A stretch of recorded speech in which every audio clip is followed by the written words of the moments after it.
दीक्षा का स्वरूप ऐसा होता है। वो तो बैठ जाता है सब कुछ त्याग करके, फिर गुरु उसको एक एक करके समझाते हैं। ये पीछे पकड़ो, जब आहार करोगे तो शौच भी जाओगे। तुम मत मांगना कि महाराज जी आहार करेंगे और हम शौच जाएंगे तो काय से साफ करेंगे, तुम मत बोल देना। गुरु खुद कहेंगे आहार करोगे तो शौच भी होगा, लो ये कमंडल स्वीकार करो। ग्रहण ग्रहण, इस कमंडल को ग्रहण करो। मांगना नहीं है, ग्रहण ग्रहण। गुरु देते हैं, पिछी देते हैं, कमंडल देते हैं। सारे 28 मूल गुण फिर देंगे गुरु महाराज कि ये तेरे 28 मूल गुण हैं, इनके अनुसार अपनी चर्या पालन करना। यही मैं कह रहा, अभी किसी अपेक्षा से नहीं था, अब अपेक्षा आ जाएगी। चौथे गुण स्थान की बात कर रहा था। श्रद्धा में जो मुनिराज की क्रिया में हुआ, चौथे गुण स्थान वर्ती दी सेम ऐसे ही उसकी श्रद्धा हो जाएगी, कुछ भी मेरा नहीं। लेकिन एक अंतर्मुहूर्त बाद कैसे चलेगी गृहस्थी? फिर तुरंत सम्यक ज्ञान आता है। यहाँ दीक्षा के प्रति गुरु आ गए थे, सम्यक दृष्टि के पीछे गुरु नहीं आए, तुरंत सम्यक ज्ञान आ गया। सम्यक ज्ञान आ गया। मैंने कहा ना, सम्यक दर्शन के साथ सम्यक ज्ञान नहीं होता तो आप गृहस्थी में जी नहीं सकते थे। सम्यक दृष्टि गृहस्थ में जा ही नहीं सकता था, ना उठ सकता था, ना बैठ सकता था, ना खा सकता था, क्योंकि सम्यक दृष्टि श्रद्धा में कर चुका है। सम्यक ज्ञान आते ही कहता है क्या बात है? बोले मैंने ये नियम संकल्प तो कर लिया, कुछ भी मेरा नहीं, ये मकान जायदाद मेरी नहीं, लेकिन इसके बिना कैसे चलेगा? तब सम्यक ज्ञान कहता है चिंता मत करो, इस अपेक्षा से नियम करो, व्यवहार नय की अपेक्षा से ये मकान मेरा है। असद्भूत व्यवहार नय की अपेक्षा से मकान तेरा नहीं है, असद्भूत व्यवहार नय की अपेक्षा से है। प्रमाण नय रधिगमः, प्रमाण और नयों के द्वारा जो ज्ञान किया जाता है वह सम्यक ज्ञान कहलाता है। फिर ज्ञान तुम्हें कहेगा तुम श्रद्धा मजबूत रखना। असद्भूत व्यवहार नय से मकान मेरा है, परिवार मेरा है, धन दौलत मेरे हैं। सद्भूत व्यवहार नय से मेरे ज्ञान गण मति ज्ञान शुद्ध ज्ञान आदि हैं। अनुपचरित नय से मेरे द्रव्य गुण पर्याय हैं। उपचरित सद्भूत नय से मेरे राग द्वेष आदि भाव मेरे ही हैं।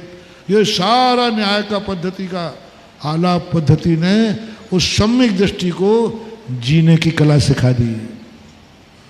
इस अपेक्षा से तुम अपना मानो, तुम्हारा नहीं है, इस अपेक्षा से। मुनि महाराज को भी यही कहा, अब तुम इस अपेक्षा से आहार ले सकते हो, रत्नत्रय के पालन के लिए, शरीर के पालन के लिए नहीं, रत्नत्रय के पालन के लिए, अपने प्राणों को बचाने के लिए, अकाल में न मर जाऊं इसको बचाने के लिए, मेरा धर्म ध्यान न छूट जाए इसके लिए, इसलिए तुम आहार ग्रहण कर सकते हो।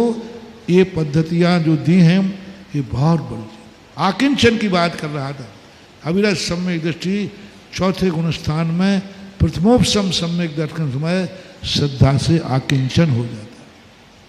फिर कोई वृत्ति आता है तो वृत्ति, फिर मुनि महाराज आते हैं, आकिंचन, कुछ भी मेरा नहीं, अन्यत्व भावना आ जाती है, कुछ भी मेरा नहीं। अन्यत्व भावना से जब व्यक्ति की दशा ऐसी हो जाती है, अब जब पर पदार्थ सब हटा दिए, मूर्ति किसे कहते हैं? पाषाण की मूर्तियों में अतिशय क्यों होता है? मूर्ति बनाई नहीं जाती, मूर्ति बन जाती है।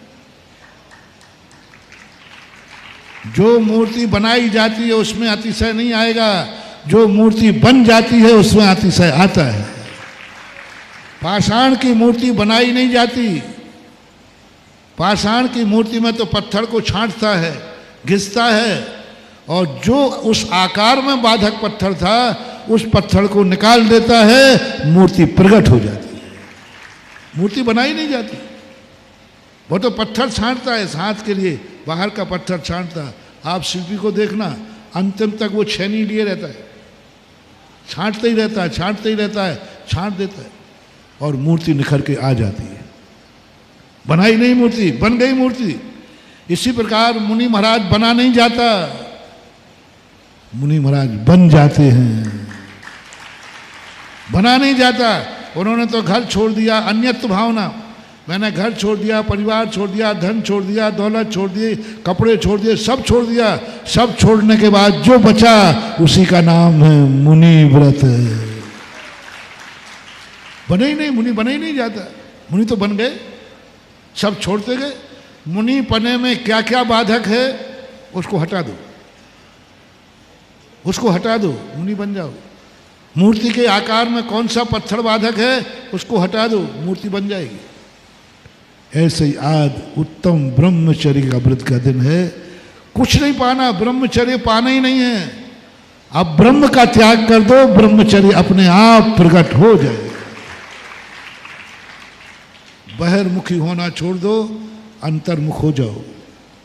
अब ब्रह्म का त्याग कर दो, ब्रह्मचर्य व्रत लेना ही नहीं चाहिए, लेना ही नहीं पड़ता। लोगे तुम भटक जाओगे, घुट जाओगे, मर जाओगे, अंदर अंदर घुटोगे, क्योंकि तुमने ब्रह्मचर्य व्रत तो ले लिया लेकिन अब ब्रह्म नहीं छोड़ा, अब ब्रह्म को नहीं समझा, अब ब्रह्म के प्रति तुम्हारा तत्व विचार नहीं हुआ। यही तो हो रहा है। आप लोग मंदिर आते हो पर मंदिर से भाग क्यों जाते हो? क्योंकि तुमने घर को नहीं समझा। घर को यदि स्वरूप समझ लेते तो फिर तुम्हारे मंदिर से घर जाने का भाव नहीं आता। तो मंदिर तो समझ लिया, मंदिर तो आ गए, लेकिन घर के प्रति तुम्हारा कोई ज्ञान नहीं है कि ये घर जेल है। तुम शिविर में तो आ गए, शिविर की महिमा तो सुन ली, शिविर को जान भी गए, लेकिन तुम जहाँ से आए थे वहाँ उसको नहीं समझ पाए, उसके संबंध में तुम्हें ज्ञान नहीं था, उसको त्याग नहीं कर पाए। परिणाम ये निकला कि आपका कई बार मन भी गया है और परसों तो तुम तन से भी चले जाओगे। क्योंकि शिविर तो जान लिया था, लेकिन जहाँ से आए हो वो गांव नहीं जाना था, वो घर नहीं जाना था। महाराज को तो जान लिया था लेकिन परिवार को नहीं जाना, धर्म को तो जान लिया था, धन को नहीं जाना। धर्म को तो जान लिया लेकिन धन को नहीं जाना, तो धर्म करते करते तुम्हारी नियत धन पे जाएगी। तुम मंदिर तो आ गए, घर को नहीं जाना, मंदिर में भी घर आएगा। तुम सबको छोड़कर शिविर में आ गए, शिविर तो जान लिया लेकिन जहां से आए हो उसका स्वरूप नहीं जाना, इसलिए बार बार तुम्हारा मन वहां जाएगा। ब्रह्मचारी बनने के बाद भी मन क्यों जाता है उधर? जाएगा तुम्हारा, क्योंकि तुमने अब ब्रह्म को नहीं समझा, अब ब्रह्म का तुम्हें ज्ञान नहीं है। अब ब्रह्म को अन्यत्व भावना के अंदर भेज दो। मेरा कुछ भी नहीं है, मैं पर में सुख नहीं मानूंगा, पर में सुख है नहीं।